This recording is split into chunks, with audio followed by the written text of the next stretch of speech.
Time magazine wrote an article. They said this is the most complex surgical procedure in the history of mankind. One of his people came up and said, Mr. Trump, Rod Stewart just came in. And he said, I don't care, this is Ben Carson. My wife didn't like it too much because we had to take several takes with Eva Mendes pushing me, and she didn't like that. In the first several months, for every new regulation, we got rid of 22. Wow, wow. We got rid of more than 2,000 regulations and sub-regulations at HUD alone. He said, sir, I am an expert marksman, and I shot you many times. I'm Rick Walker. I'm sitting down with some of my most captivating friends to discuss topics ranging from politics and business to religion and pop culture. Welcome to Conversations at the Mansion.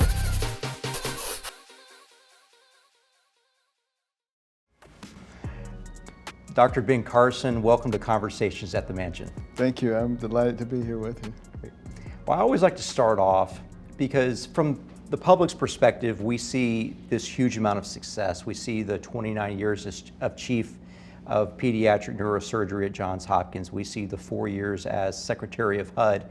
We see the bestsellers. We see the 60 honorary doctorates. We see all this massive amounts of success. But we want to know, what is Ben Carson like behind scenes when you're with your family, when you're with your friends, when you're with your community of faith? Well, you know, first of all, I have to tell you that the center of my being is my faith. That's really been responsible for getting me through everything. You know, I think back to the time when I was 9 years old, sitting on the ghetto steps in Boston. My parents had been divorced. We had moved from Detroit to Boston.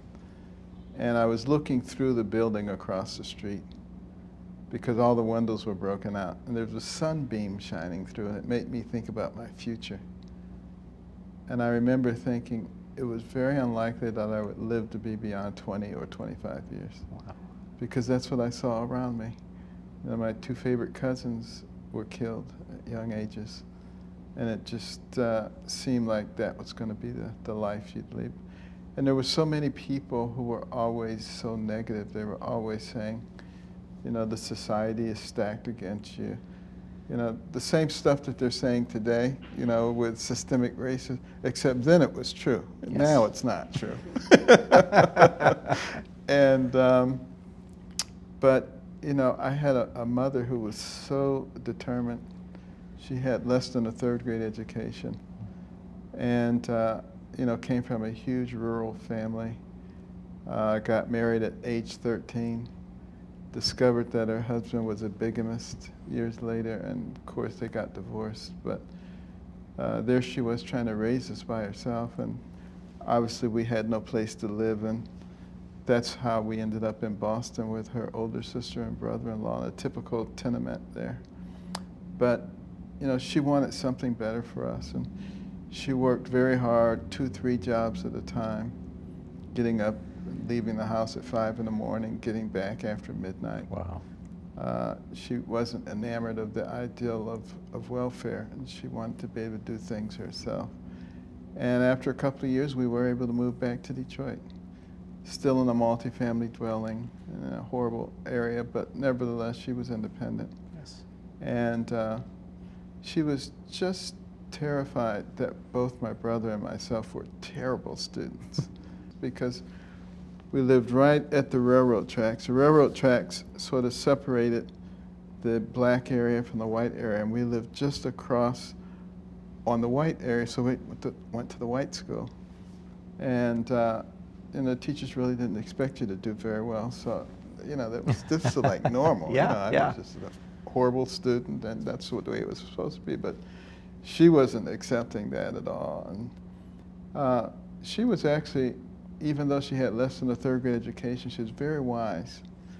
And, you know, she was cleaning the homes of wealthy people, and she was observing them. She was. And she was saying, you know, I think the reason these people do so well is because they read a lot and they study. And so she came home and imposed that on me and my brother. And we were not happy campers at all. You guys were watching TV all day. No, we were having a good time, you know. And all of a sudden she says, you know, you can only watch 2 or 3 TV programs pre-selected during the week. And with all that spare time, you're going to have to read 2 books apiece from the Detroit Public Library and submit to me a written book report. Every week or every month? Every week. Wow. Every week. And, you know, if it had been today's world, we would have called social services. They would have carried her away in handcuffs. But, you know, there we were. And, you know, I didn't like it very much in the beginning, but after a while, I actually started to enjoy reading books because it was much more entertaining than television. Well, first of all, you're looking at words all the time, so you learn how to spell. Yes. And then you have to put those words together, so you learn grammar and syntax. And then you have to take those sentences and make them the concepts, so you use your imagination. And that's much more entertaining than watching what somebody else imagines. Certainly. And, you know, the important thing is I started reading about scientists and explorers and entrepreneurs and surgeons, and I started thinking, as I read all of their stories, that the person who has the most to do with what happens to you is you. It's not some circumstance, it's not somebody else, it's not some obstacle that somebody puts up. It's how you face those obstacles. And do you let those obstacles become a barrier and an excuse for failure? Or do you let that obstacle become a hurdle which strengthens you every time you jump over one? I chose the latter. And, you know, within a year and a half, I went from the bottom of the class to the top of the class, much to the consternation of all those students who used to laugh and call me dummy. Now they were coming to me asking me how to solve the problems. And I would say, sit at my feet, youngster, while I instruct you. I was probably a little obnoxious, but it sure felt good to say that to those turkeys. But, you know, I had a complete revolution in the way that I thought. And the same thing happened with my brother, exactly the same thing. And, you know, I went to Yale University, Warner Scholarship. You know, I only applied to one college because I only had enough money to apply to one college. And my favorite TV show was a show called GE College Bowl. Okay. It came on every Sunday, and they pitted 2 colleges against each other, 4 contestants on each one. And they would ask questions about science and math and history, and I was really good at all this stuff. But they would also ask questions about classical music and classical art. And there was no way you were going to learn that stuff, you know, in Southwest Detroit. But, you know, I made an executive decision. I started going down to the Detroit Institute of Arts day after day, week after week, month after month, roaming through those galleries until I knew every painting, who painted them, when they were born, when they died, what period it represented, always listening to my portable radio, Bach, Telemann, Yes. Mozart. Kids in Detroit thought I was nuts, you know, a black kid in Motown listening to Mozart, you know. I tried to convince them that Motown meant Mozart, but nobody was buying it. But, you know, it gave me a tremendous body of knowledge. And, you know, I was accepted at Yale. I said I was going to apply to the college that won the grand championship in College Bowl that year, and the grand championship was between Harvard and Yale. And Yale just demolished Harvard, so I didn't want to go to school with a bunch of dummies, so I applied to Yale, and they accepted me. And, but I wanted to be on College Bowl. But the year I went there was the year College Bowl went off the air. But, you know, it was sort of a traumatic experience, though, because, you know, I was used to just studying a half an hour before a test and getting an A. So I wasn't that diligent a student, quite frankly. And interestingly enough, I was not doing well, as you might imagine. Yes. I came to the end of that first semester, and I was failing freshman chemistry.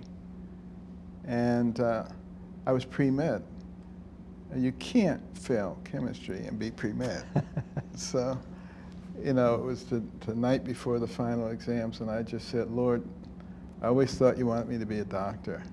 It's the only thing I ever wanted to do is to be a doctor. First I wanted to be a missionary doctor, then I wanted to be a psychiatrist, but it was always some kind of doctor. And I said, obviously I'm not going to be a doctor because I'm going to fail chemistry. I said, so could you please tell me what it is you really want me to do? Or alternatively, and preferably, work a miracle. And then I took this big, thick chemistry book, and I'm going through it. I'm going to go through this whole thing in one night, you know. And of course, I fell asleep. And I dreamed I was in the auditorium, the chemistry auditorium where the lectures were given. Just me and a nebulous figure working chemistry problems on the blackboard. And I awakened very early in the morning, and the dream was so vivid in my mind, I started looking up the stuff that the nebulous figure was writing out. And the next day when I went to take my chemistry exam, I opened the test booklet, and the first problem, I said, wow, that's one of the ones I dreamed about. Wow. Boom, that was easy. Turned the page, the same thing. I aced it. I was one of the first people out, got a great mark on it. And I just said, Lord, it's obvious you want me to be a doctor. And I said, I'm never going to put you in that position again. I'm going to study. And that did make a big difference. Wow. But then it was on to medical school at the University of Michigan. And, you know, I did poorly on the first set of comprehensive exams. And so poorly, in fact, that my counselor, the person that they assigned to get you through, you know, I had to go and see him. And he looked at my record, he said, you seem like a very intelligent young man. He says, I bet there's a lot of things you could do outside of medicine. And he said, you know, your situation is hopeless, you know, so you should really drop out. We can help get you into some other program or something. And yeah, I was devastated. I just went back to my apartment, and I just prayed. I said, Lord, help me to figure out what to do. And I started thinking about my life, my academic life, and I said, what kind of courses have you always done well in? And what kind of courses have you struggled in? And what's the common denominator? And I realized I did really well in courses where I did a lot of reading. And I struggled in courses where I had to listen to a bunch of boring lectures, because I don't get anything out of boring lectures, zero. And there I was sitting in 6 to 8 hours worth of boring lectures every day. Wow. So I just made an executive decision to skip the boring lectures and spend that time reading. And the rest of medical school was a snap after that. Wow. And wow. you know, years later, when I came back to the medical school as the commencement speaker, I was looking for that counselor, because I was going to tell him he wasn't cut out to be a counselor. Because, you know, there's so many people who are just negative all the time. They're always telling you what you can't do and not helping you figure out what you can do. That's right. And it's one of the reasons that, you know, my wife and I have taken such an interest in, you know, the academic careers of young people. And, you know, we put in reading rooms all over the country. I think we've got close to 235 of them now. Yeah, and this is through the Carson Fund? Through the Carson Scholars Fund. Great. And you guys won the prestigious philanthropic award from the Simon Group a few years ago. Yes. Which a lot of people that aren't inside the philanthropic world understand that is a huge deal. That's a huge award. It comes with $250,000. And we also won the Ronald McDonald Charity Award, which comes with a check for $100,000. Wow. And the Ford Foundation and a bunch of stuff. But, you know, because what we tried to do is encourage young people not only to excel academically, but also to care about other people. So you can't win unless you have at least a 3.75 grade point average and you have demonstrated significant humanitarian qualities. And because we're really trying to create the future leaders, there are plenty of people who are smart. You know, Hitler was smart. Yeah. Marquis de Sade was smart. But they were not nice people. They didn't care about other people. Yes. And, you know, we need people who are both smart and who are caring. And, you know, I think we especially need that now because, you know, when you look around you, you see so many people who are mean to each other, who are cruel to each other. And, you know, they just say the nastiest things. If you don't agree with them, they try to cancel you. Mm-hmm. And so, you know, that was the whole purpose of trying to create future leaders. And this is the 25th year. This is our 25th anniversary. And a couple of months ago, we gave out our 10,000th scholarship. Wow. So, you know, it's wonderful to see this going on. Yeah. And we were, earlier this week, or was it last week, I don't remember, we were walking around in D.C. Near the Washington Monument, and a woman came riding up on a bike, and she said, "My son is an 8 times Carson Scholar," because you can start in the 4th grade and you can win every year until you graduate from high school. Wow. And she was so proud of him. But I told him we were just as proud of him as she was. Yeah. And, you know, those kinds of things have become, you know, extremely important. But, you know, just trying to help people in general. And, you know, that was the wonderful thing about being a pediatric neurosurgeon. You know, there were so many kids who really had desperate illnesses and abnormalities. And in many cases, people had given up on them.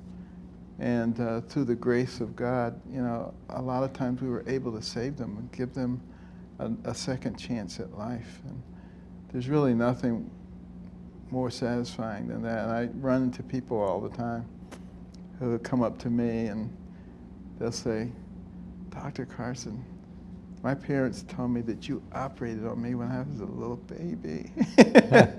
I just want to thank you. You know, it's so cool to see that. But, you know, I retired. Yeah. Some people think early, but someone told me that neurosurgeons died early, and I didn't believe that. So I wrote down the names of the last 10 neurosurgeons that I knew who died, calculated the average age of death, and it was 61. Wow. So I just said, when I turn 61, I'm going to retire if I'm still alive. And, but then I failed retirement because all of a sudden, you know, people were wanting me to run for president. Yes. After I gave the National Prayer Breakfast speech in 2013, which I thought was a really strange request because I had given the National Prayer Breakfast speech in 1997. Yes. And I wasn't aware that anyone ever did it twice. But some research demonstrated that there was one person who did it twice, and that was Billy Graham. Wow. And I said, well, that's pretty good company. That is. So I said, Lord, I don't know what you want me to say. And I really didn't know right up until the morning of the speech, which made everybody very nervous because they wanted to know what I was going to say. Yes. But after that speech, you know, everybody was saying, you got to run for president. And I was saying, don't get out of my face, don't be ridiculous. Why would I run for president? But they just kept saying it everywhere I went. You got to run for president. Run, Ben, run rallies. Every place I went, people with placards. And, you know, I said, this is ridiculous. If I keep ignoring them, they'll go away. But they didn't. They got louder. I had over 500,000 petitions in my office to run for president. Wow. Could barely get in the office. And finally, I just said, Lord, you know, I don't want to run for president. I said, I don't have any of the things that people who run for president have. A Rolodex with all the important names, a big war chest of money, an organization. I said, so you know, it would really be impractical for me unless you provide all that stuff. Yeah. Next thing I knew, I had an organization that they were raising more money than the RNC every month. It was just incredible what was going on. You came out of the gate and you were pulling one or two almost immediately. It seemed like it was very, very quick. Well, right after the first debate, Yeah. when people really started to get to know me, which is why I was always saying, why don't you guys ask me a question? Yes. But, you know, it all worked out. You know, I discovered that philosophically I was very similar to President Trump.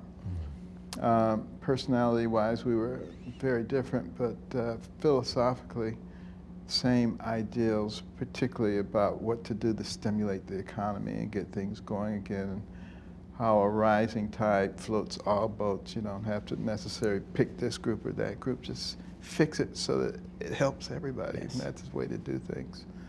And then, you know, ending up as Secretary of Housing and Urban Development, which was an area that I chose because I was very interested in what was happening with the poor in our country and how that dependency was being encouraged by the system that we had. For instance, you know, if you're getting a housing subsidy and you get a raise, you make more money, you have to report that immediately so your rent can go up. Or if you bring somebody into your household who's making money, you have to report that so your rent can go up. Not particularly conducive to family development. And you know, I was very impressed by the Brookings Institute and their study on poverty. They did a massive study on poverty, which concluded that it was relatively easy for people not to live in poverty. There are certain things they had to do.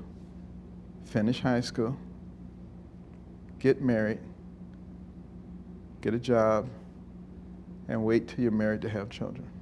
If you do those things, you have less than a 2% chance of living in poverty. Right. You don't care what color you are. That's the Ron Haskins success sequence. Yeah, yeah, Exactly. yeah. And, you know, why were our policies not taking those things into consideration? And in many cases, moving in exactly the opposite direction. And then we wonder why we have increasing poverty, or why we haven't won the war on poverty since it was declared and more than $19 trillion spent. And so we started enacting programs that would change that. And, you know, opportunity zones, getting people to invest unrealized capital gains in neglected areas, economically neglected areas. Some people were saying, well, you guys are just trying to find ways for rich people to get richer. You don't really care about the poor people. But the fact of the matter is, rich people are going to get richer anyway. They're going to invest their money somewhere anyway. If you can encourage them to invest it in the areas that are economically neglected, that's a win-win situation. Yeah. And, you know, when the analysis was done, and it was shown how many jobs were created and how many people were lifted out of poverty, you know, a lot of that criticism began to wane away. That's right. That's right. And then, you know, we started the Foster Youth to Independence program because foster youth were just coming out of foster care, and, you know, a lot of them were ending up homeless because they didn't have a support system. Can you imagine being 18 years old and then all of a sudden you're out there on the street?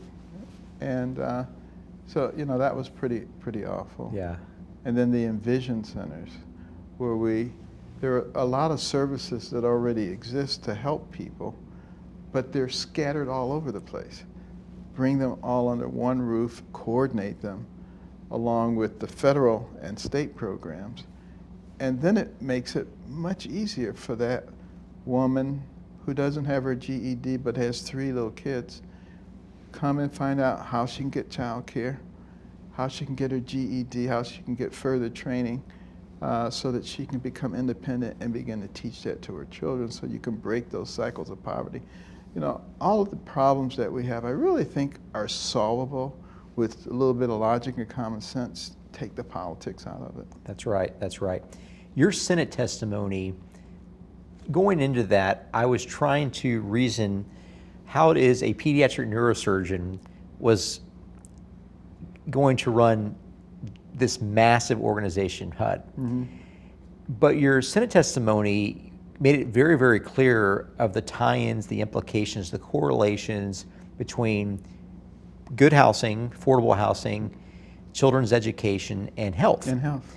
And if you run it correctly, the housing administration costs would eventually be paid for by the increases in educational quality, the learning competency, and also the health benefits, it seemed like. Right, but it seems, what I learned very quickly is that there is a segment of Washington that really is not interested in people getting out of poverty and out of dependency. And they fight you tooth and nail when you start doing things that will get people out of those situations. So this is obviously going to be an ongoing issue. It's one of the reasons that a lot of the people that I worked with at HUD have joined me in the new endeavor, the American Cornerstone Institute, because we don't want to see our country go down another pathway. We believe that the principles that were behind the establishment of this country and what this country represents, freedom, liberty, and justice. And there are those who just don't like us, and they want us to change into some other kind of society. And those cornerstone principles are our faith, which we're unique in the sense that our founding document says that our rights and privileges come from God, not from government. And that's the way we have lived until recently, when there are those who are trying to replace God with government. Yes. And you give government all the power, they take care of you from cradle to grave, except it never works because they always run out of money. That's been the case as socialism and communism have been tried throughout the world. And I don't think we're going to show that it's any different here. Yes. And then also, your faith teaches you how to react to other people, to love your neighbor, not to cancel your neighbor or to hate your neighbor.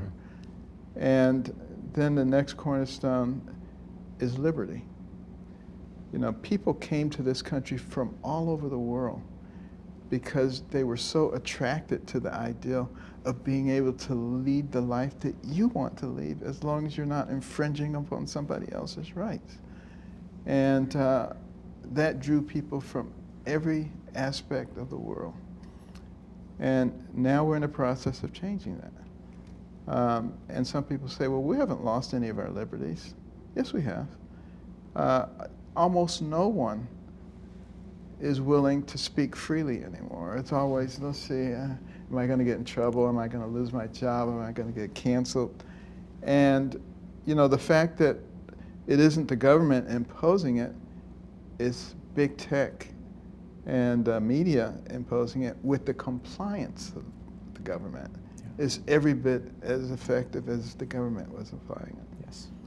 And we need to make sure that the American people understand what real liberty is all about, why it's so important, and why those freedoms come from God. And then the concept of community, which is the next cornerstone. The reason that this country was able to thrive is because we worked together.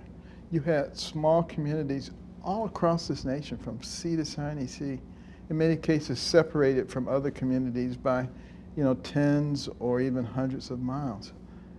But they still survived. They thrived and they grew. Why? Because maybe everybody didn't have this skill, everybody didn't have this skill, but they worked together to build those communities. If it was harvest time and a farmer fell out of a tree and broke his leg, everybody else harvested crops, took care of his family. It just wasn't an issue. And that kind of camaraderie and unity made us incredibly strong. That's one of the reasons that we were able to pull together during World War II when the Nazis and the Axis powers were, making progress. But it was the Americans.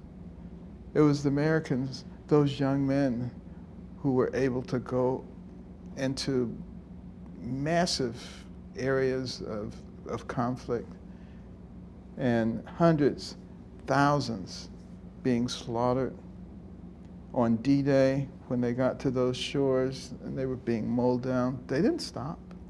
They stepped over those dead bodies and they overwhelmed the Axis forces, knowing in many cases that they would never see their homeland or their loved ones again. And they did that so that we could have freedom. And the young women who went into the factories and produced more airplanes and tanks and mortars than anybody could imagine. That's America. And that's America when America works and we work together. And has America made mistakes? Of course. Do we have some warts? Of course. As does every place that is inhabited by human beings, because human beings are not perfect. But you don't try to erase your history. You try to learn from your history, and you move forward. And that's one of the things that we're pushing at American Cornerstone. And then the last cornerstone, life. From the womb to the tomb, we need to encourage respect for life. And as we've gotten away from respecting life, we've become much more coarse, much more callous in the way that we treat each other. So one of our new programs that's rolling out this summer is called the Little Patriots. And we're trying to make sure that our young people actually know who we are. Not this, critical race theory garbage and all this stuff, but what is the real history of this country? And who are those heroic figures and what made them heroic?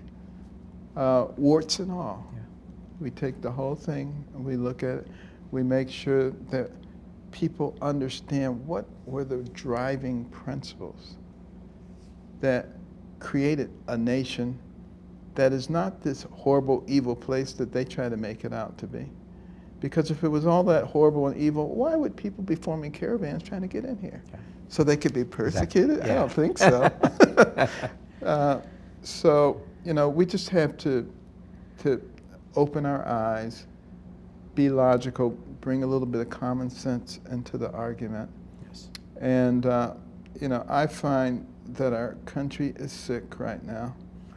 But hopefully it's not a terminal illness. Yes. It's something that we can get over. And we just need to diagnose it and bring the right treatments. That's right, that's right. On May 3rd, FoxNews.com published a piece that you co-wrote with Governor Kristi Noem about this division, right. About this bastardization of what's happening to our educational system, the things that are trying to teach our kids about, and you implied that. You mentioned critical race theory a second ago. Why are you so concerned about this sort of agenda being specifically talked to in the school system, and secondly, about where it implies where we need to go? Well, because it creates people who resent our country, people who resent themselves, resent their parents. It creates a lot of white guilt. It creates a lot of black and minority victimhood.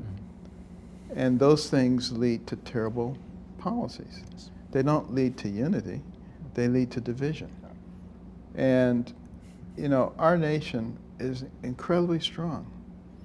It is not a nation that can be brought down by Russia or China or North Korea or Iran or any of them.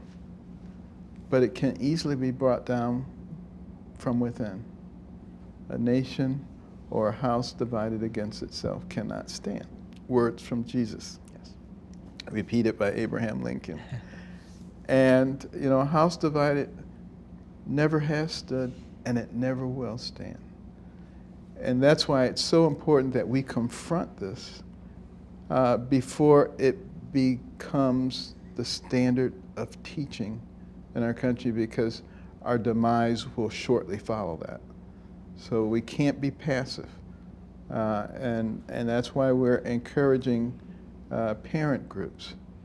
Go to the school board meetings, get involved, encouraging people to speak out. Yes, you may be targeted. You may be persecuted. You may be canceled. But those who helped to establish this nation in the beginning, they took a lot of risks too. There was no guarantee that a bunch of ragtag militiamen could beat the most powerful military force on earth.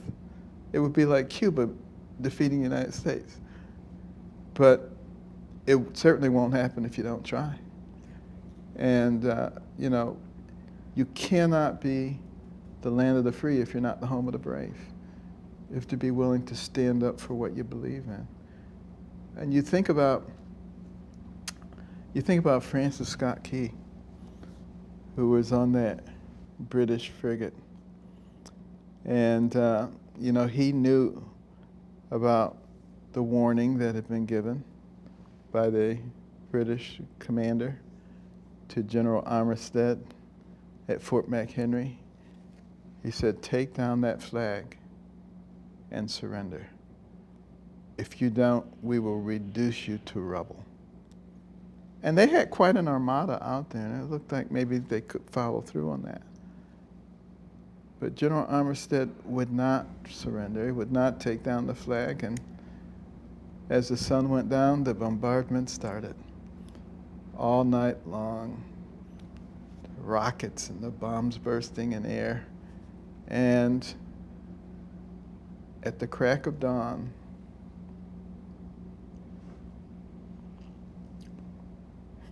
it's hard to tell the story.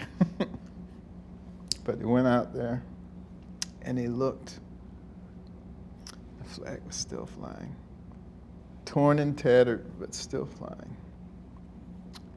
And later on, you know, they discovered bodies of men at the base of that flag as they tried to hold it up. So, now that's who we are.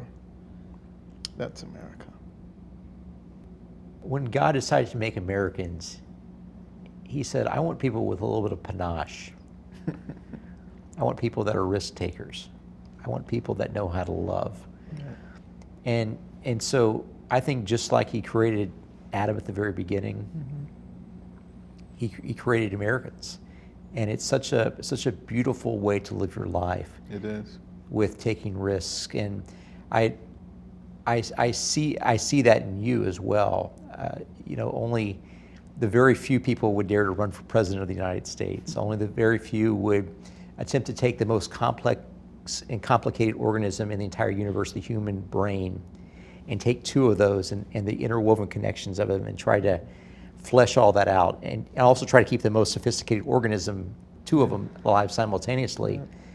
And I see that Americanism in you, that assertion that God challenges us to take on risks that are unfathomable. He does, and you know, it requires courage to do that.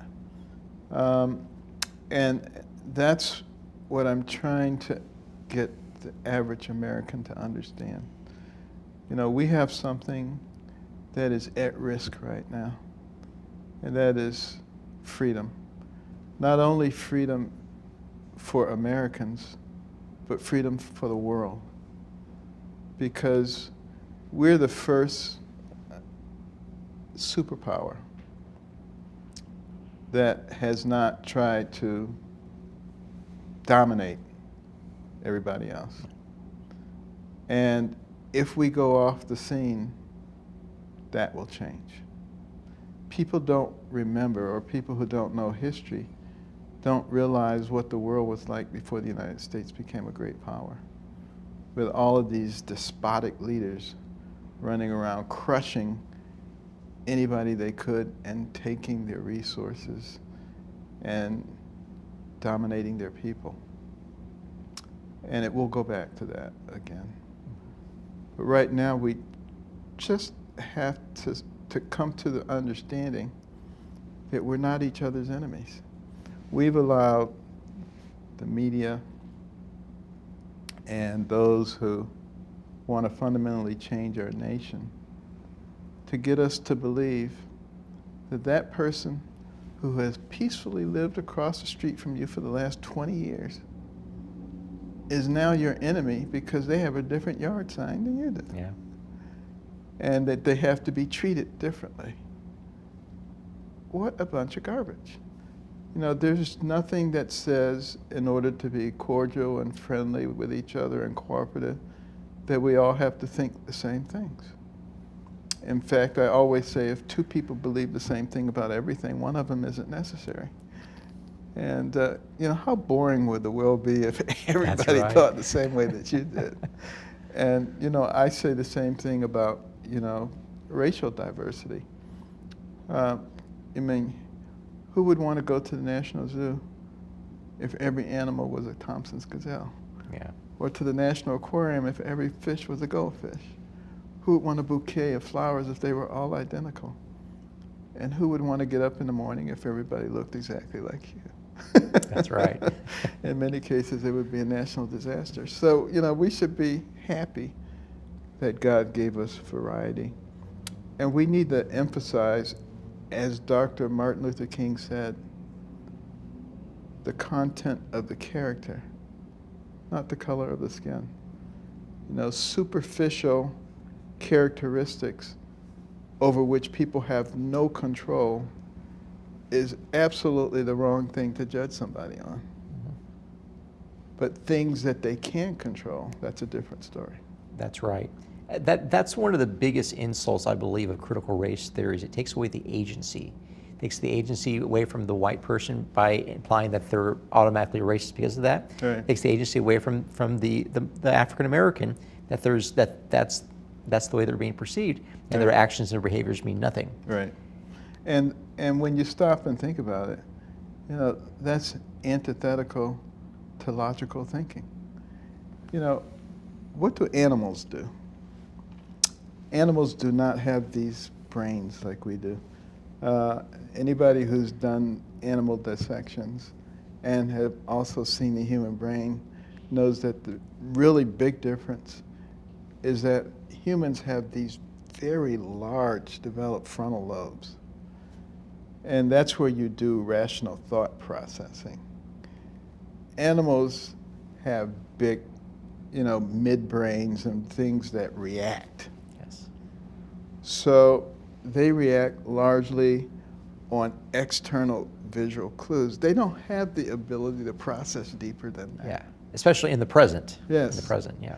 So why do we reduce ourselves to acting like animals when we have so much more capacity? And I think that's what we really need to start talking about. I think we also have to encourage real open conversation. You know, particularly in places like universities that try to keep certain philosophies away from the kids. You know, I've gone to some of those universities, some very liberal universities, and spoken.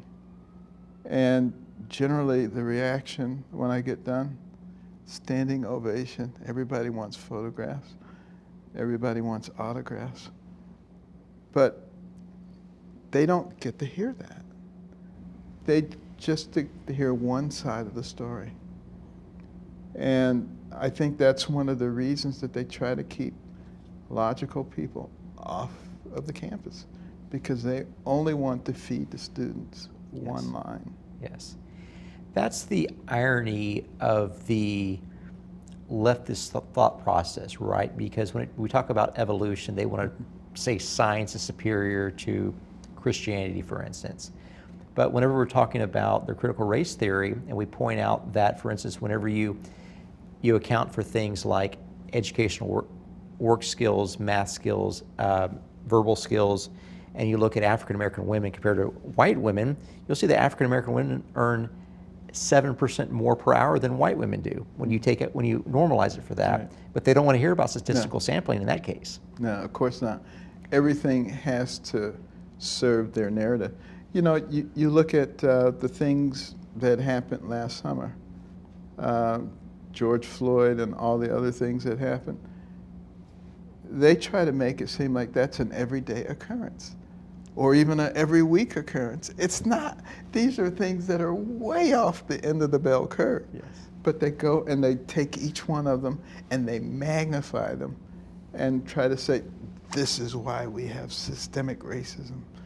And they will never admit that there's been any progress whatsoever in race relations in this country. Yeah. And yet, you know, I've lived in this country my entire life, except for 1 year I lived overseas. I've seen enormous change since the time when I was a little kid.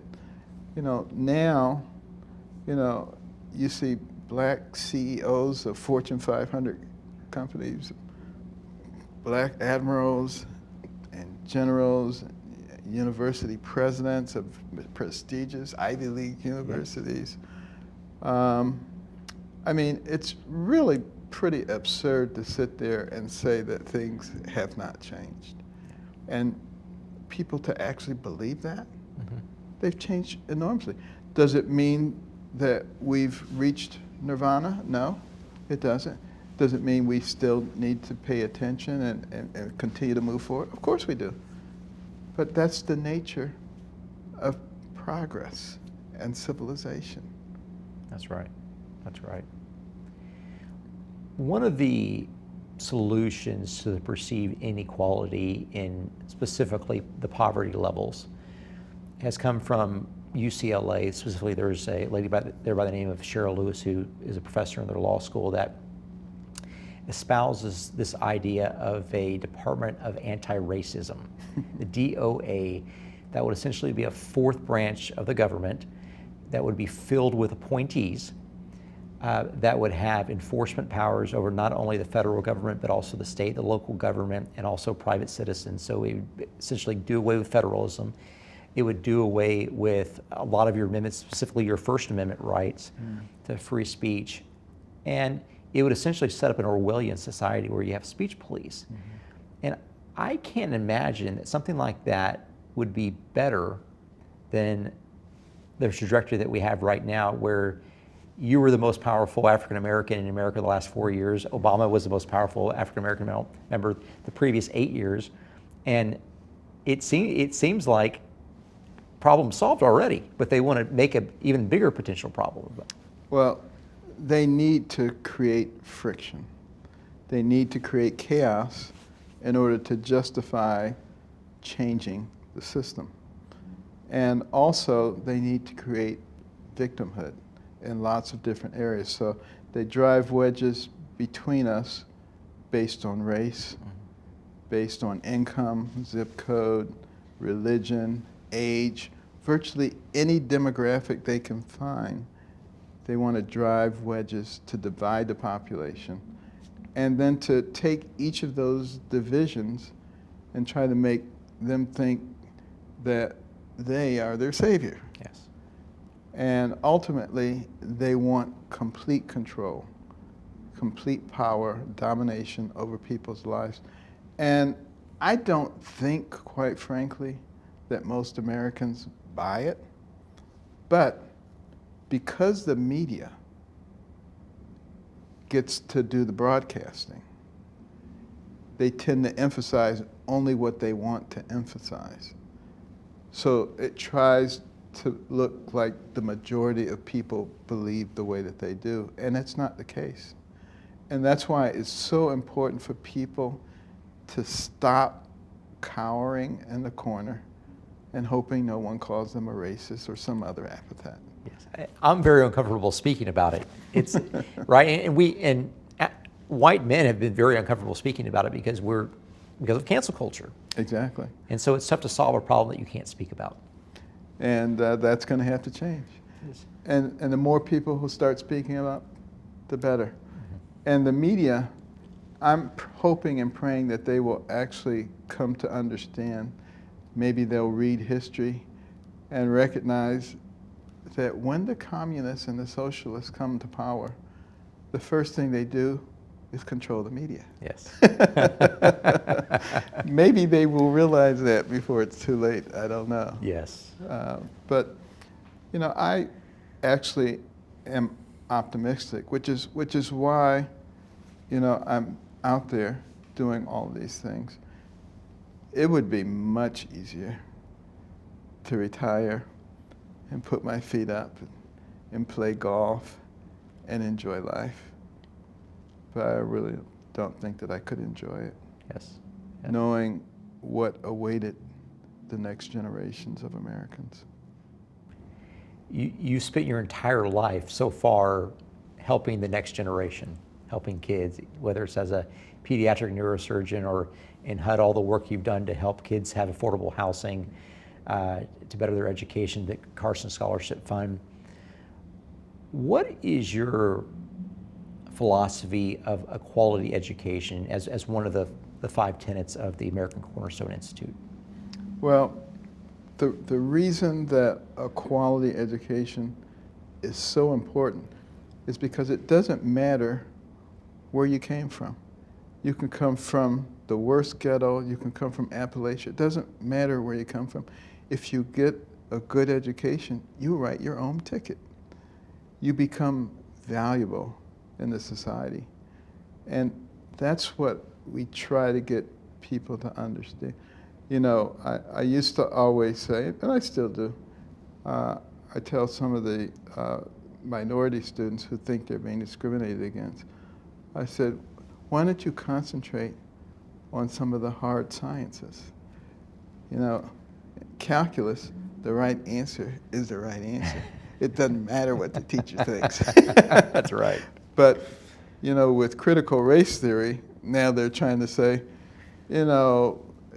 precision in the answers and only one answer, that's racist.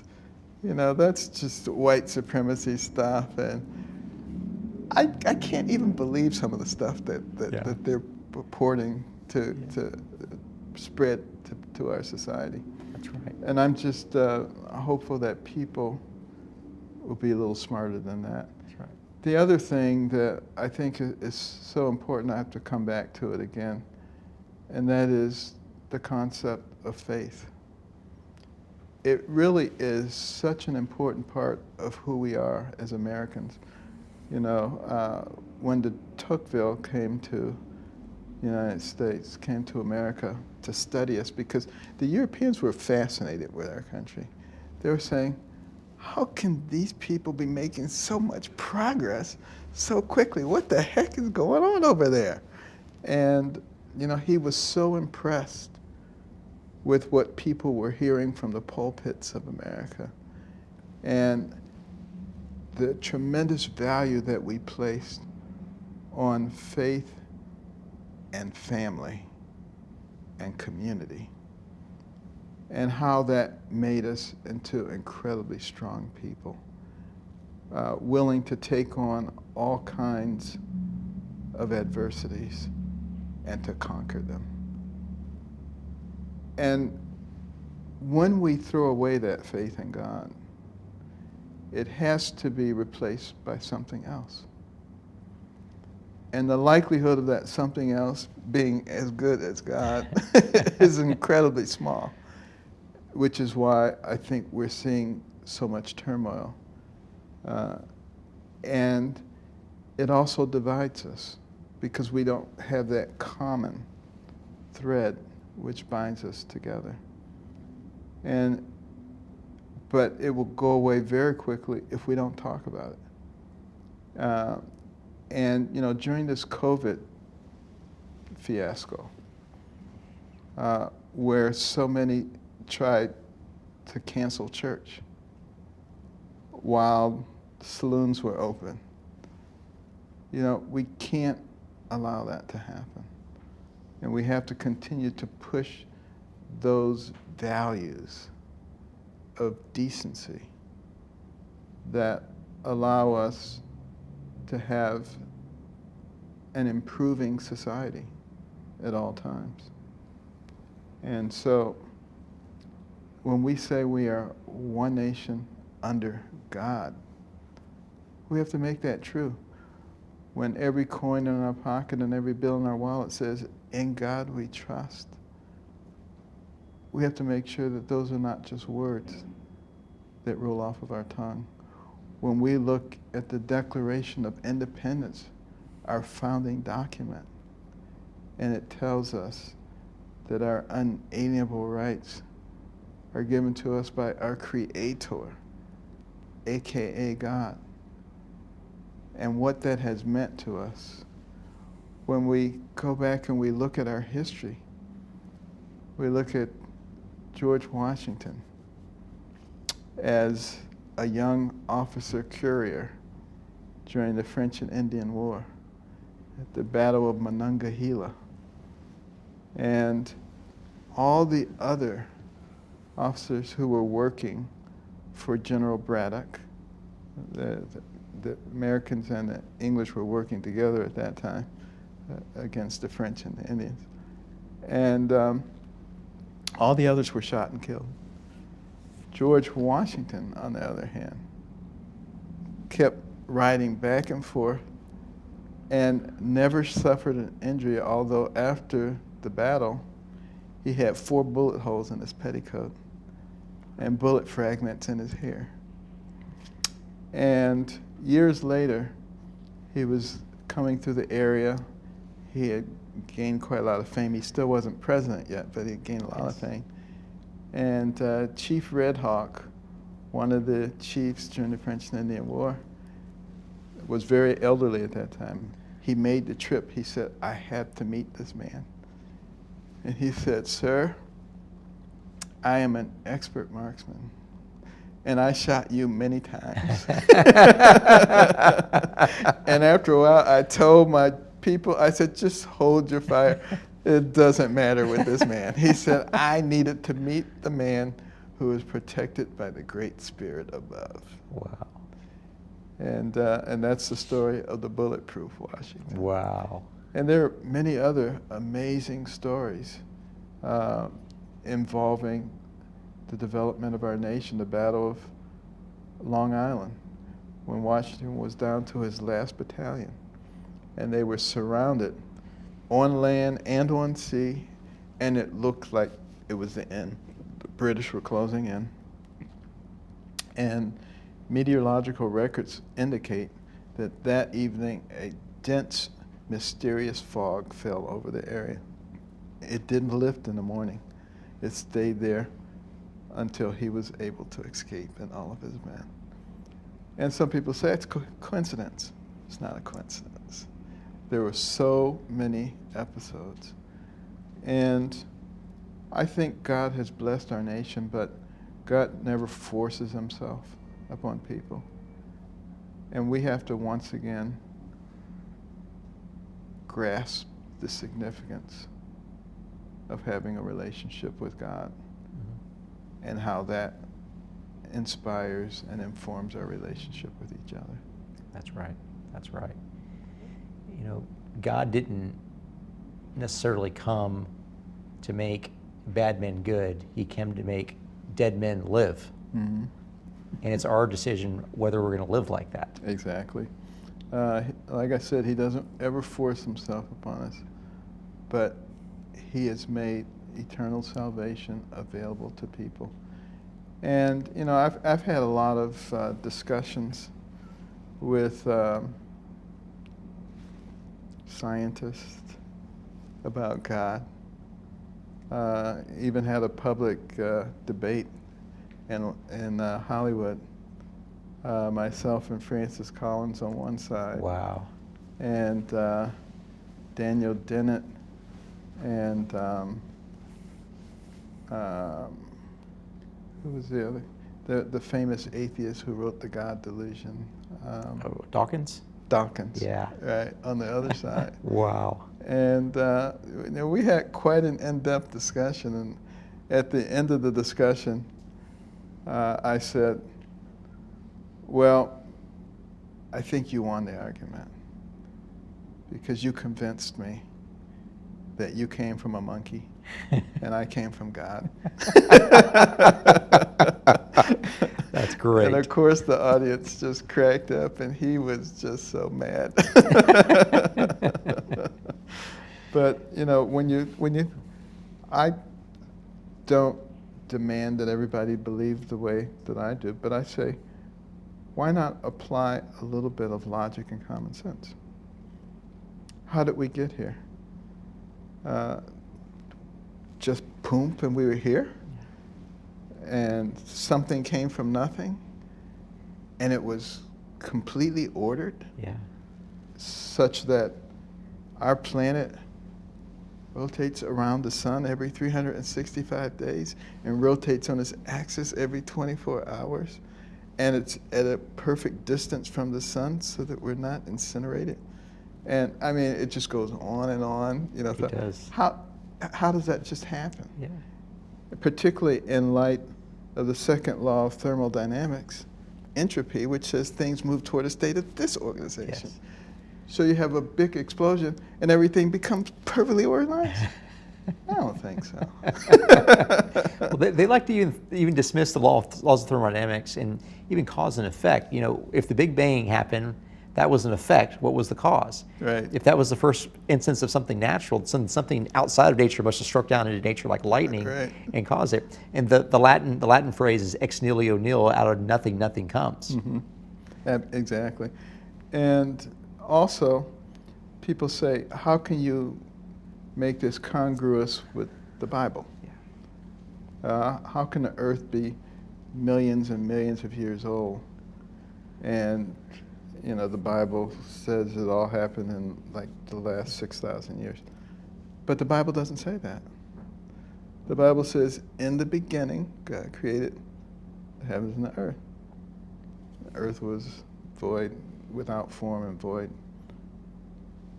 It doesn't say how long a period existed before he started doing stuff. So when you bring that up to him, they said, man. But not only that, but remember, he's God. If he wanted to do it in 6,000 years, if he wanted to make something that was really old, he could do, boom, and That's there right. it would be. That's right. That's right. That's right. That's because he's God and we're not. Yeah, yeah. Well, I always like to point out to when they ask the questions about time and history and the Bible is, what year is it? It's 2021. All right, and I forgot what person in history did they reorder time around? That's right. That's exactly right. It's either 80 or BC because of a certain person, Yeah. and so we've got a historical person there that is really here, and his resurrection is a historical certainty. Exactly. It's a certainty. Our calendars are based on it, even though they're trying to redefine it now. Yes. Well, we like to give a gift to the guests that come on, and so everything's handpicked by me. So the game here is to try to figure out why I gave you this gift, and it should mean something to you. But this is it, and then I want you to tell us why I gave it to you, and there should be a story or two around that. Oh, isn't that nice? Messiah, the composition and afterlife of Handel's masterpiece. I'm anxious to read that. George Frederick Handel wrote the Messiah in 3 weeks. One of the most well-known masterpieces to mankind. And obviously he was inspired. And he used verses from the beginning to the end of the Bible to tell the whole story of why we have a Messiah. And it's a piece that has great meaning to me. and to my wife, who happens to be a violinist, Yes. who loves to play the score. And, you know, I've sung in the choirs, she sung in the choirs, she plays music, I listen to it. So this is a perfect gift for me. I appreciate it. You went to Johns Hopkins to get into the school through your missions interview, and at least Cuba Gooding Jr. portrays it this way, where you made the comment that you loved classical music and that Handel composed the Messiah in 3 weeks, and how amazing that was, and he immediately extended you an offer. That was the first case. The second case was in 1997, which was then your third conjoined twins surgery separation, the Bandas. That you went back to South Africa for that. Right. And do you remember this part? I remember that they were playing classical music. Yes. And so at the end. And at the end, the Hallelujah chorus. That's right. That's right. 25 hours Yes, into it. Yes, exactly. Yes. Hallelujah, hallelujah, hallelujah, hallelujah, hallelujah, hallelujah, hallelujah, hallelujah. Yeah, I hadn't thought about that for a little while, but yes. Yeah. Well, that was an amazing thing. Everybody was like, had goosebumps. Yes, yes, yes. And as a former trumpet player, you'll enjoy this, that in Handel's Messiah, he uses the trumpets. Obviously, the trumpets signifying the Bible, the coming of Christ, and also the rebirth as new types of citizens, new types of bodies. And he uses the trumpets like that, so much so that Handel wanted the trumpets in the first third, it was broken up into 3 parts. Handel wanted the trumpets off stage. He only wrote it for 2 trumpets, not for 3 trumpets, because he just wanted the trumpets just to be a little bit of an echo of what was coming. And finally, in the Hallelujah chorus, you get the great piccolo trumpet portion there, and then you get the trumpet throughout the duration of the third movement. And then in the beginning of the third movement, the trumpet shall sound. That's right. Yeah. That's right. Well, perfect. Thank you for that. You're very welcome. I appreciate You're very it. welcome. So just Okay. a fun little thing there. You have a storied movie history, showbiz history, which, by the way, I think that your cameo in Stuck on You was by far the funniest, especially the scene in the waiting room speaking to the girlfriends of the Right. of the patients.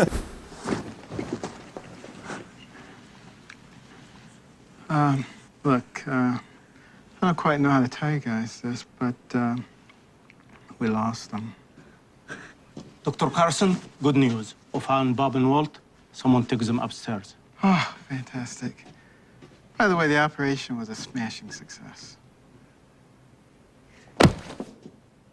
Was that fun for you? It was fun, actually. My wife didn't like it too much because we had to take several takes with Eva Mendez pushing me, and she didn't like that. Watch the hands, watch the hands. But no, that was a lot of fun. And then I don't know if you know, but we made a cameo in Gifted Hands also. Yes, you were walking by. Yeah, And you're. there was both my wife and I were walking by. We were looking at a chart. Yes. It was my Alfred Hitchcock moment. But yeah, that was fun. And we went on the set, and everybody stopped, and they came and gathered around, and they said, this is not a job for us. This is a mission. And that was extremely touching. And interestingly enough, you might have noticed, anybody who knows much about medicine knows that the scenes in the OR, in contrast to most medical shows, were very realistic. Yes. And the reason that they were so realistic is because those were real doctors and nurses that were gotten from one of the local medical centers to play those parts. Wow. So Wow. it was good. During some of the craniopagus procedures, which is the head-to-head joining, I believe, there is, well, you used this strategy before where you actually stop the hearts and you'll cool the blood. Walk us through some of the more technical elements of this procedure. In the first case, the Bender twins, they would join at the back of the head. And the outflow from the brain comes through that area. So every attempt to separate those kind of twins in the past had resulted in them bleeding to death. And, you know, the twins were brought to my attention. I had already, by that time, I was only 35, had already developed a reputation for maybe doing some unusual things. So this was in 84. 84. That was in 87. 87, okay. Right. And so I just started thinking about it. And I talked to a friend of mine who was the chief of cardiothoracic surgery. Bruce writes, I said, Bruce, you know, you operate on little babies, you operate in their heart. How do you keep them alive? And he says, we use hypothermic arrests. We cool the body temperature until the heart stops, pump all the blood out.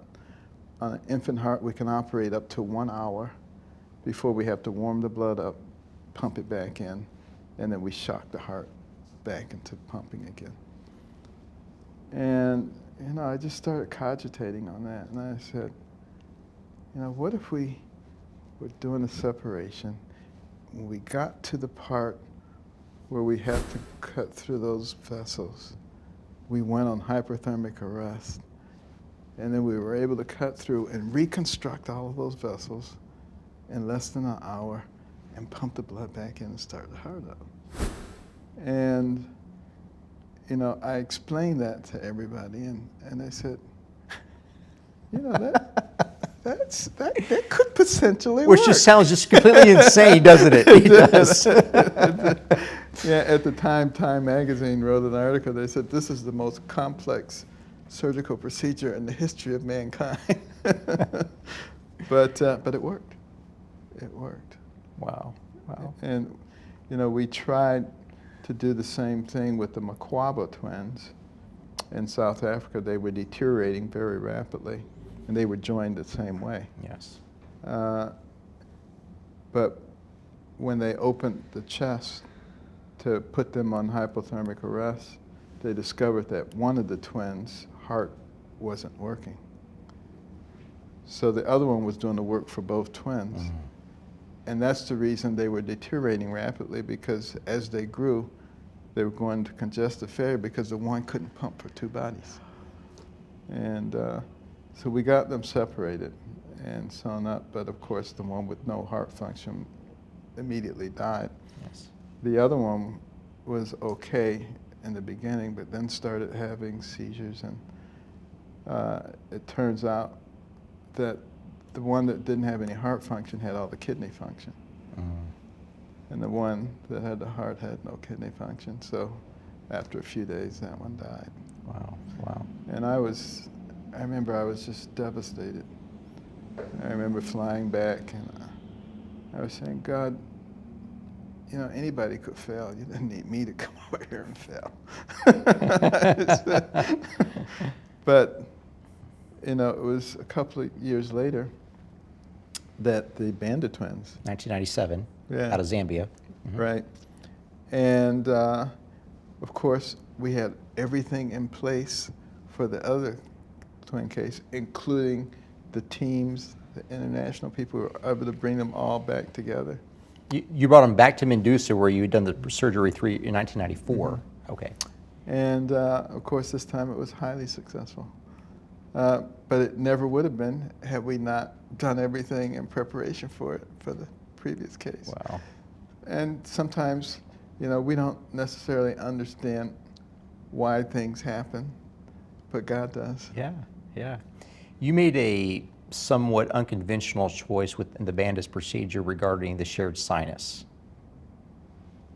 I think. Well, with the Banda case, we got to a certain point, and there were so many different vessels crossing each other that we stopped the operation because it was very hard to figure out what was going to who and what you could cut, what you could move, sort of like a time bomb. And I said, you know what, why don't we close them up and we can restudy them and allow some more collateral circulation to develop, and then we can come back later and finish the job. And the doctors from Zambia and South Africa said that's a great idea, and I know it would work at Johns Hopkins, but we can't keep partially separated twins alive, they'll die. And now I really felt the weight of the world on my shoulders, and I just prayed. I said, Lord, it's up to you. And I went back in there, and for the next several hours, I was operating. But I don't remember what I did. And the other neurosurgeons after the case said, we could not believe what you were doing. We just couldn't believe what you were doing. But when we finished the operation, after 28 hours, one of the twins opened his eyes right there in the operating room, reached up for the endotracheal tube. The other one did the same thing by the time we got to the ICU. Within 2 days, they were extubated. Within 3 days, they were eating. Within 2 weeks, they were crawling. And of course, they're neurologically normal young men now. Wow. So Praise God. it's amazing. Yeah, It's yeah. amazing. What do you see as the role of challenges and disappointment and failure in life? Because it seems like there's a higher good in a lot of this, especially with the 1994 procedure that went awry, but 1997 that really came to fruition, that there was some benefit there. How does God use challenges and disappointment? Well, I always say nothing is an actual failure if you learn from it. Because that's how we make progress. In academic medicine, it's very important when you're doing experiments, particularly in the laboratory, to notate the results, to write an article about it, whether it's successful or not. Because somebody else is going to be working on that. And they can learn just as much from your failure as from your success. And they can move a lot faster if they know what doesn't work along with what does work.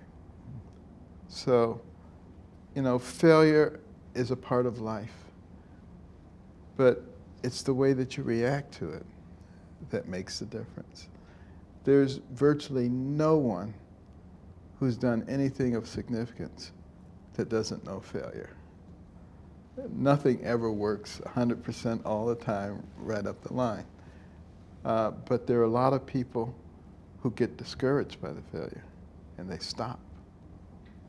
And you talk to Elon Musk, you talk to Steve Jobs, you talk to any of these people, they will tell you about massive failures and great disappointment and discouragement. But you keep going. That's right.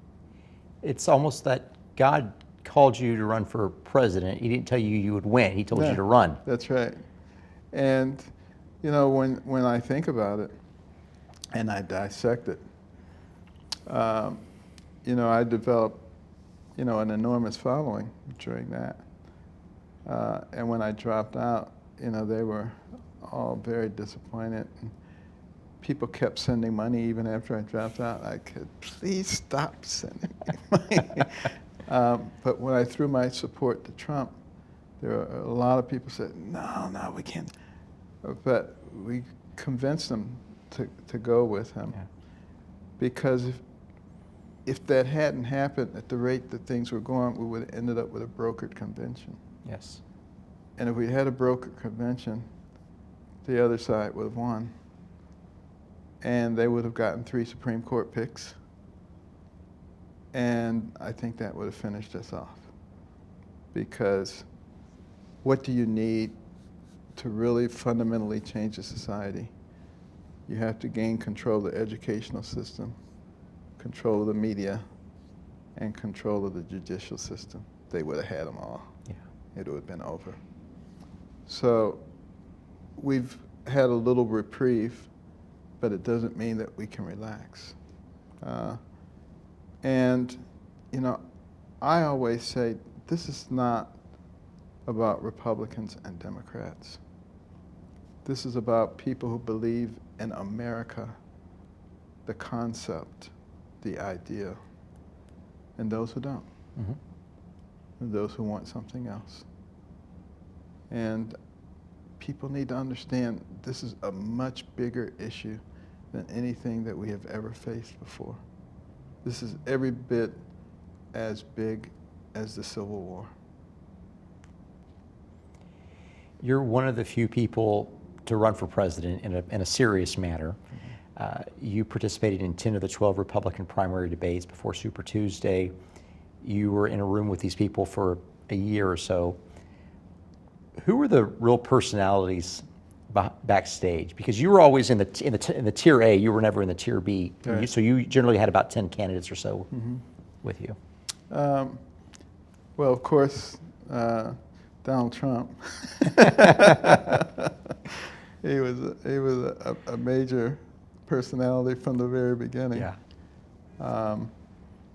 And Mike Huckabee was a very calming and logical voice in the whole thing. Other people merged and disappeared and surged. Rubio and Cruz merged. They would surge and then they would disappear, and then they would surge and then they would disappear. But they were the main ones. Jeb Bush just never quite caught on the way that he was supposed to, or at least the way they thought he was supposed to. That's right. Not sure his heart was 100% in it, in the whole thing. You know, I was, throughout the whole thing, kind of evaluating everybody and trying to figure out, when I dropped out, who I would support. So you dropped out shortly after Super Tuesday. Trump eventually wins the nomination, wins the presidency. You joined, I believe you were vice chairman of the transition team, or one of the transition teams, to be able to figure out how to set up the new government, and you ended up as Secretary of HUD. Walk us through that entire process. That must have been fascinating. It was fascinating because, you know, there was such a big change that needed to occur. You know, we recognized that the government was just growing too big and too intrusive and too expensive, and that if we were going to bring about a real transition, we were going to have to massively reduce the regulatory structure that existed. I mean, there were regulations for everything to micromanage. And, you know, the whole concept of federalism was out the window. They just wanted the government to control every aspect of your life. So, you know, one of the first things you might have noticed that came out of the administration was the rule that for every new regulation, you had to get rid of 2. But people really took that to heart. And in the first several months, for every new regulation, we got rid of 22. Wow, wow. We got rid of more than 2,000 regulations and sub-regulations at HUD alone. And, you know, those were the kinds of things that were necessary to really open up the economy, to create the kind of environment. And this is where it's good to have a businessman as opposed to a politician who understands what kind of environment is fertile ground for the development of new business. Yes. And of course, by reducing the taxes and reducing the regulations, it made it really easy for people to start businesses and to hire new people. And, you know, in a very short order, you saw what happened. The lowest unemployment for African Americans, Hispanics, Asian Americans, record low unemployment for women, increasing wages, a very strong economy.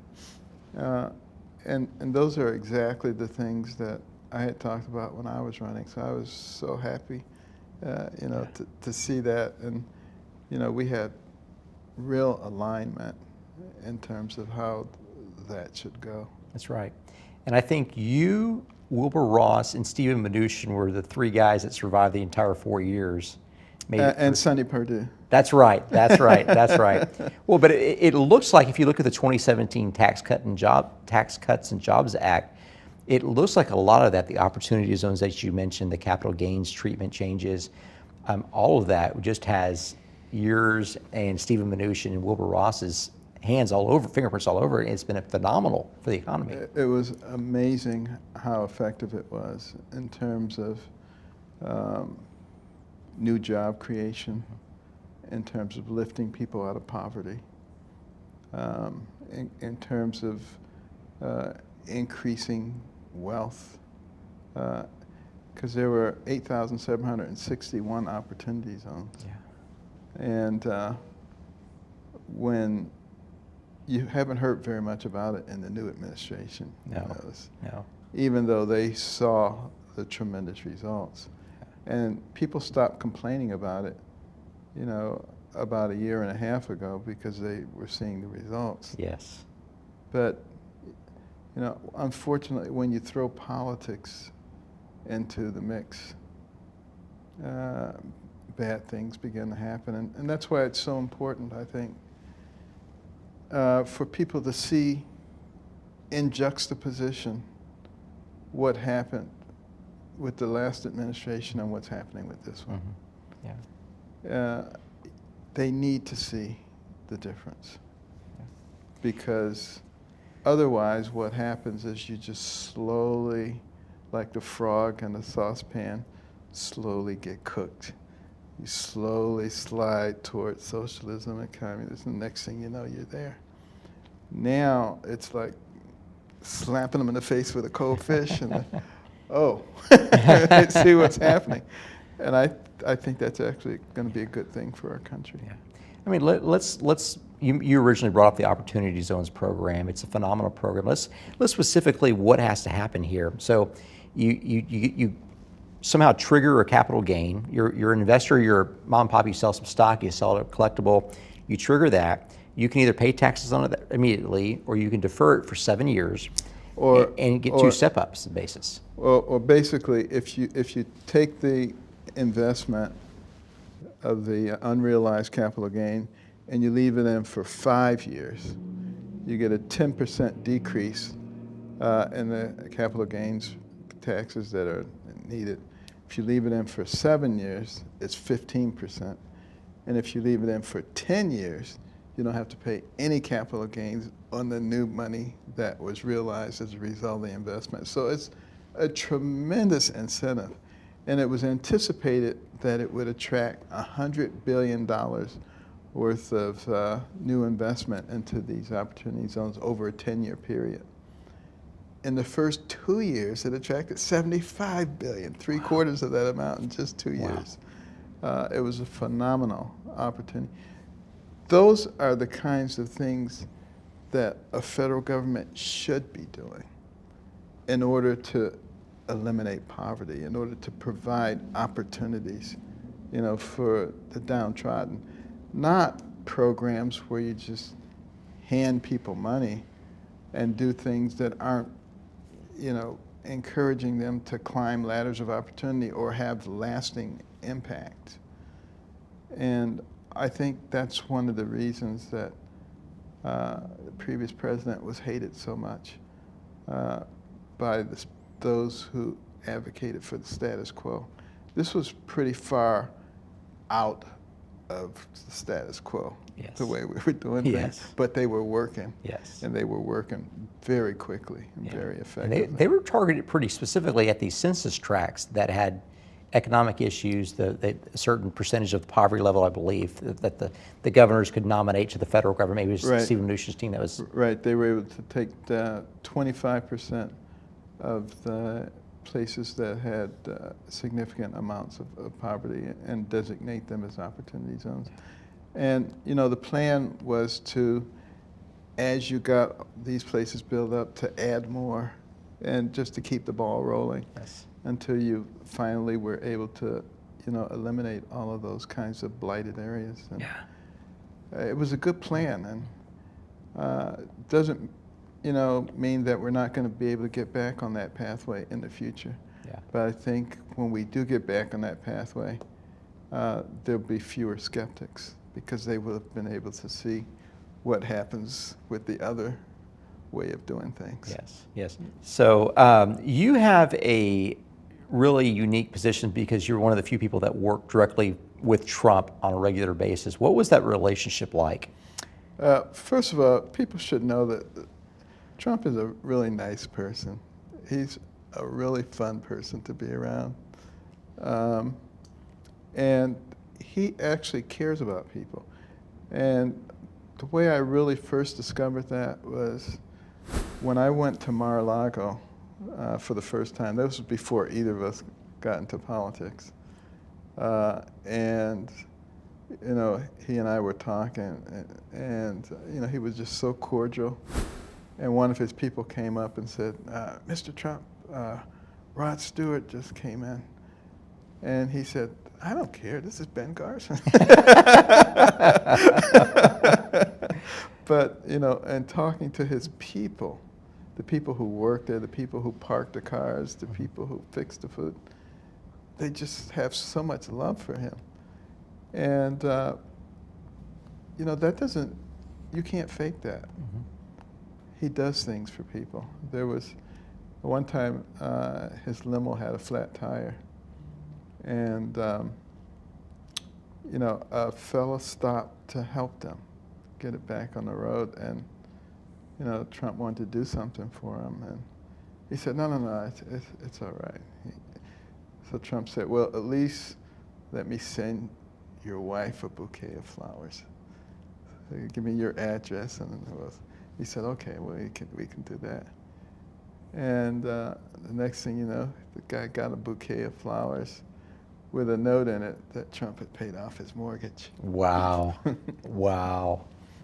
So, you know, and you know, he doesn't talk a lot about the stuff that he does for people, but there are so many stories like that.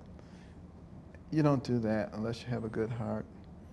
And one of the other ways I knew he had a good heart is, you know, during the campaign, we were all running.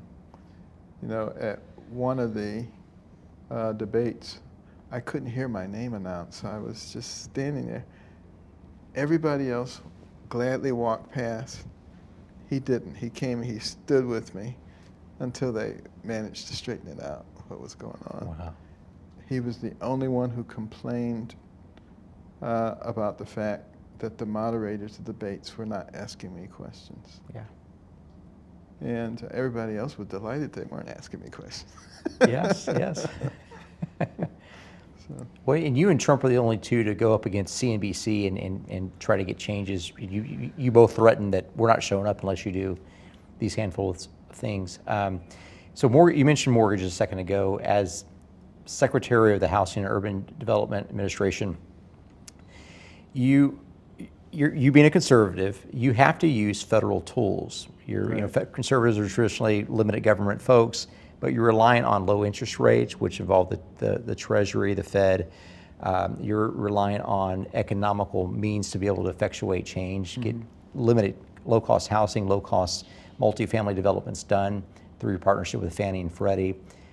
What is maybe one or two things that's changed in your mind for the limitedness of government, especially in places of direct impact to the American citizen like HUD? Well, actually, the biggest thing that changed during the administration in my agency was the fact that it was so ineffective and inefficient that we had not had a clean audit for 8 years. There were so many material defects and deficiencies. The Inspector General couldn't do a real inspection. All of the accounting offices were frustrated. OMB had a hard time working with HUD. And so I realized very quickly that none of the programs are going to be effective or efficient unless we get this under control. Now, some people thought that I didn't have much management experience. They really didn't know I had to manage my whole division very effectively with every penny. They didn't know that I spent 18 years on Kellogg's board of directors. They didn't know that I spent 16 years on Costco's board of directors. They didn't know that I had started a national nonprofit. So I had plenty of experience. And it became very apparent that we were going to have to do a major overhaul of the financial structure of HUD. And in order to do that, you were going to need not government bureaucrats, but people from the private sector who knew how to do that. So we went on an arm-twisting expedition. And we managed to get Herb Dennis, a 37-year partner with Ernst & Young, with much cajoling to come. And he was able to really completely overhaul the system and run HUD like a business instead of like a government bureaucracy. And by the time we left, it was the model of all the federal agencies in terms of how things should be run. And you know, by doing that, we were able to improve all of our programs at FHA, at Ginnie Mae, all of our loan programs. We were able to develop a dashboard so that we could have real-time input in terms of where the money was going. And what that did was gave us the ability to give a lot more flexibility to the grantees, because we didn't have to spend all of our time running down every penny. We could see every day what was going on exactly. We were able to build into that system an alarm system so that we knew when deadlines were coming, so that we knew who to contact about a deadline and what was going on. So it improved the efficiency of the agency enormously. You saw an explosion in multifamily development over the 4 years that you were there. Very, very affordable housing, done very well, great interest rates, great lending terms. That's funded a lot by the private sector. Right. You also saw a great deal of veterans lending. I know after this, we're both going to go over to a veterans event for Helping a Hero, right, who builds houses for disabled veterans, disabled heroes. What are those sorts of programs in your mind? What role do those play in the American society, filling those gaps? Well, they play a huge role, you know, particularly the emphasis on public-private partnerships, because you have to realize that there's a lot more money in the private sector than there is in the government. You wouldn't know that from what you've seen recently with the government spending trillions of dollars, but that's not trillions of dollars that they have. Yes. That's trillions of dollars that they're borrowing from future generations, which is going to have a very negative impact on the quality of life for people who are coming after us. Mm-hmm. I don't think people are really stopping to think about that. So what we were doing is creating the appropriate incentives for the private sector to be able to invest in some of the multifamily dwellings and converting them, you know, like the rental assistance demonstration, the RAD program, converting hundreds of thousands of units, and making them into nice places. You know, one of the problems with the public housing of the past is that the government would come in with millions of dollars and build these big elaborate things and then move on to the next place. And there was nobody who really was taking care of these places, and they would deteriorate, and crime and prostitution and all kinds of stuff with it. And it would just be a disaster. Who would want something like that in their neighborhood or anywhere near them? So, you know, that led to isolation. And these were just bad policies, bad forward thinking. When we do it the other way, with the public-private partnerships and with the local community involvement, we're able to build beautiful mixed income places that no one is ashamed of. But again, you don't put those in the middle of a neighborhood of single-family homes. There are plenty of places around where you can put them and have win-win situations for everybody, and everybody's happy. For some reason, as you probably know, there was a lot of controversy. You know, people saying that, no, we have to put this big multifamily development right here in the middle of this neighborhood because that will give us the kind of appropriate diversity and stuff that we need. You know, what people don't realize is that the suburbs are already quite diverse. About 32% of suburbanites are people of color. And there's been a significant movement, particularly in the African American community, into the suburbs. And you will find that those African Americans and Hispanic families that have made it out there, they're not interested also in having, you know, some multifamily development plopped down without their permission. But they have no objection to having it in an appropriate setting. You know, the kids can still go to the same schools, but, you know, neighborhoods are built in certain ways. And that should be a responsibility of local jurisdictions and the people who live there, and they ought to be the ones who can decide that.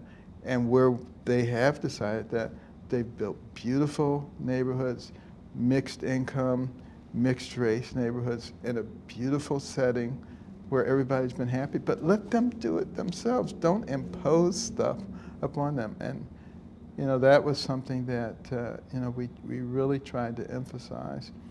And, you know, we were making tremendous progress also with homelessness. I had developed a very good relationship with Garcetti and with the governor as well, and with the various commissioners. And we actually had put together a plan to be able to take care of the homelessness problem in Los Angeles. Wow. And lo and behold, along came COVID, and everything was just pushed aside at that point. Well, Dr. Carson, we're running short on time, and as we wind down, could you share with us, first of two questions. First of all, share with us about American Cornerstone Institute, how we can stay in touch with you via that new organization, which is a 501c3 charitable organization. Correct. Well, first of all, you know, rather than retiring, which I was tempted to do after finishing at HUD, I realized that I probably couldn't relax anyway, knowing what was happening to the country. So the very people that had been working with me to transform HUD, many of them came over to work with me in developing the American Cornerstone Institute, based on the 4 cornerstones that we talked about. And it's growing very rapidly. We're getting a lot of traction very quickly because we're not just a think tank, we're also a do tank. and that's why we're rolling out the Little Patriots program, the More Perfect Union program, where we're getting people involved with the Constitution, with the Bill of Rights, with the Declaration of Independence, with many of our documents and our history in an appropriate way. We're going to be doing a series of roundtables around the nation. We've already started doing conversations, and you can listen in on a lot of those by going to AmericanCornerstone.gov, and the web page will come up, and there are a lot of different directions that you can go. You'll also see a lot of the television interviews that I've been doing, trying to get the messages out to people in a very appropriate and timely way, but also helping people to realize that we don't have a long time to dilly-dally here. We have got to get busy if we want to save our country. That's right. That's right. To close, my 8-year-old daughter, she wants to be a doctor when she grows up. And I said, Rosie, what kind of doctor do you want to be? She said, well, I want to be a pediatric doctor because I want to help kids. I said, that's really nice of you. I'm going to go talk to Dr. Carson, who was also a kid's doctor too. And I said, well, now, Rosie, why do you want to be a pediatric doctor? She said, Dad, just common sense. If I'm a doctor for old people, they're going to die pretty soon. But kids, they've got a long lifespan ahead of them. Sort of 8-year-old. So my final question to you, Dr. Carson, is what is your greatest hope for Americans' kids? My greatest hope for our kids is that they will learn about who we really are, that they will get the true story of America, and that they will want to be a part of it, that they will recognize that we are the greatest nation that the world has ever seen for a reason. It's because of our belief systems. It's because of the way that we have learned to try to be fair, how we have learned to encourage the development of entrepreneurship and innovation in a positive direction, and that they will want to be a part of that, not a part of tearing it down, but a part of building it up. Fantastic. Dr. Carson, thank you so much for your time. It's been a real pleasure being with you.